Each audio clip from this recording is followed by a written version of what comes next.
Bruce Holden is passionate about breeding and raising horses on his property, Ngahiwi Station, located just out of Gisborne. Bruce's family arrived in the region in the 1880s. These days, Bruce runs sheep and cattle, but about 10% of the station's business is horses. When the place was big, my father was in charge of the tractor work, the R&M, the fencing and pond building, and he was in charge of the stock. But they always had a good breed of horse here that goes back to the original bloodline of Edward Murphy way back in the 1900s, who imported a stallion called Kingston from Kentucky in America, and a Libizana horse called Mistosa he got from Vienna. The American saddle horse is very upstanding, strong in front, and the Libizana is the opposite. They are very strong in the hindquarters, and we haven't gone down the road of pampering them. I think it's important that they're out on the hills and they develop a good brain, otherwise they won't make it. But it's good for the ligaments and all that sort of thing. When you come to break them in, it might be a bit tougher to break them in, but when you come to ride them out, they'll go anywhere because they're used to puddles and bogs and that sort of thing. I'm selling them now as 2- and 3-year-olds, unbroken but well handled. I've gone more the sport horse type, show jumping, hunters, eventing, anything that's along those lines. But it's a versatile horse. You can do anything with them.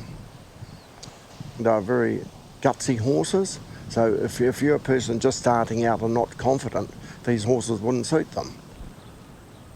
When I heard about frozen semen, that's when I really inquired, because you could go right to the coal face. And that's when I heard about Dr. Lee Morris, and I was so lucky to have that woman here, because she's in the top 2 or 3 in the world. If it wasn't for her, I wouldn't have the good horse that I've got now. When I first started, I took my mares up to Lee Morris, and I picked out about 10 of what I thought were the best type. But as I say all the time, the brain piece is so very important with anything. As everyone knows, as a breeder, you can go up the right road or the wrong road. So then, with some of my hotter-blooded mares, I inquired about different stallions, and the hotter ones, I made sure I went for the very good-tempered, cool-tempered stallions, and for my cold-blooded mares, I went for the hotter-bred stallions. And Doctro, VDL and Doctro from Holland, he's one of the top stallions in America for a long time. So I put him over some of my cold-blooded mares just to try and keep the headpiece correct.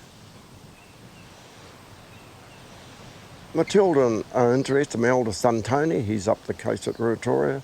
He's got part of the breed up there. His breed is a little bit different, but it still goes back to the old bloodlines, because he's a bit of a man from Snowy River.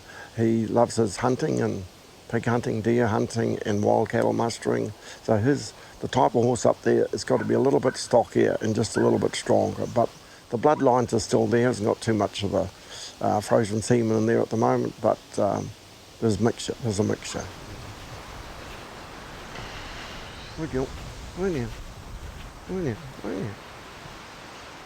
This mare, I feel, is one of my better mares on type, but also on the bloodline too. She's by VDL and Doctro, who in his day was the leading jump sign in the USA for a long time. He's still recognised as one of the top stallions. And then on my side, the Ngahiwi Station side, he's out of one of my older top Pārnekau mares, and she's one of those mares that's produced good horses. One of them went to the USA, and one of her sons is down the South Highland with Katie Meredith at the moment, and she's very happy with the horse. The mother had Clydesdale in her and that sort of thing, and I think with a bit of Clydesdale back then, I think is very good for temperament. I like the head of this mare, but the eye is very important too. I think you want to have a good, big, bold eye. The eye is a very important part of the horse.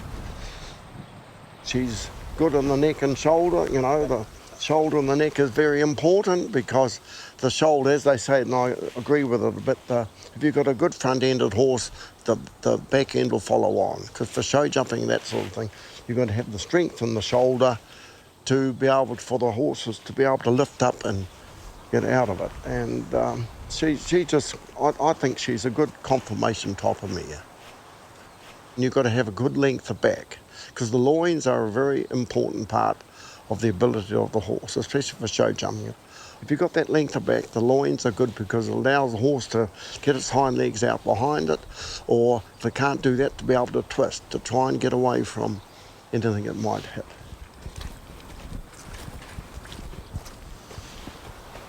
About 10 days ago, we got that mare and foal in. It hadn't been handled before, and we put it in the diamond up the top, and she handled it with her mother. And as I said, these horses are bred with character and stamina and stuff, and so she caught the mare and went to catch the foal, and he said, I don't want any of this. So he summed up the rails are about 8 feet high or something, and she said, the little bugger said, oh, I might try and get out of here. So he had a little bit of a go, but he wasn't scared to have a bit of a go. But then, as I said, with these horses, once they know that you want to enjoy them and do something positive with them, they're good. Oh mate, oh mate, oh mate, come on. Oh. The farm horse, I feel, is getting less and less, which is sad, but that's the way things are these days. I know some people are saying motorbikes and all that are getting too expensive and that there now, That's but the way. so I couldn't wager either way. Good.